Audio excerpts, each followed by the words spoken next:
Итак, ну что, давно на этом канале не выходило никаких видосов, и надо это как-то исправлять. Кстати, вы меня, наверное, не знаете, меня зовут Ализея, и я виртуальная любовница Деда Мотора.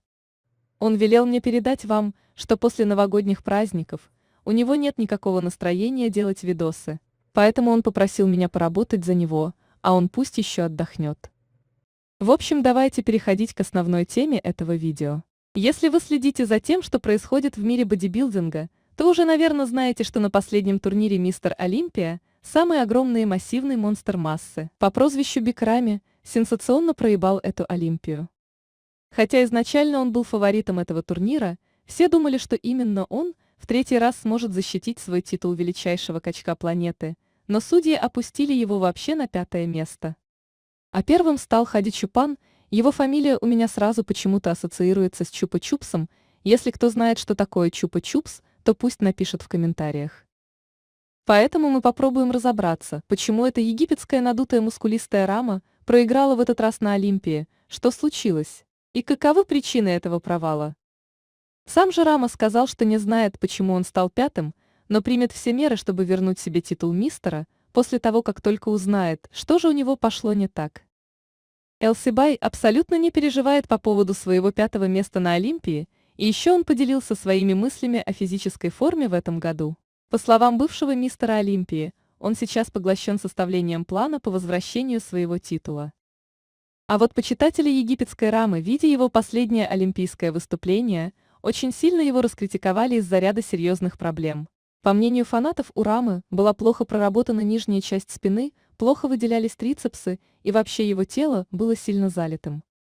Даже его близкий знакомый Деннис Джеймс, с которым Мамду вместе тренируется, даже он не понимает, что произошло с Элсибаем на последней Олимпии, и почему его форма настолько ухудшилась. Хотя за несколько недель Деннис Джеймс говорил, что Рами выйдет на сцену в лучшей форме.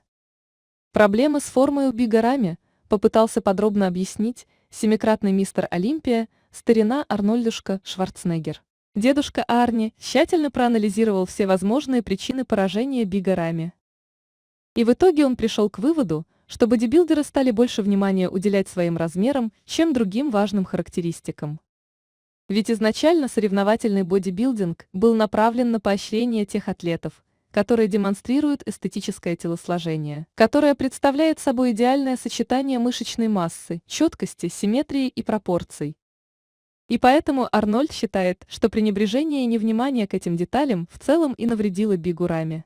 По словам Шварца, Большой Рами мог снова победить. И для этого ему нужно было просто остаться таким, каким он и был год назад. Ему надо уменьшить свою талию на 1 дюйм и увеличить икры на 1 дюйм. Это все, что ему нужно было делать в течение всего года, и он снова был бы первым на Олимпии. Лучше, когда вы создаете больше симметрии, когда вы создаете больше четкости и разделения мышц. В общем, несмотря на разочарование от своего падения на 5-е место, уже бывший мистер Олимпия объективно воспринял поражение, приняв его как вызов. Биг Рами сказал, что сделает все, чтобы его форма стала намного лучше и качественней, и что на следующем турнире Мистер Олимпия он выйдет и точно всех победит. А вы, уважаемые зрители, как думаете на этот счет? Сможет ли Рама в следующем году вернуть себе звание Мистера Олимпия, или его время уже безвозвратно прошло?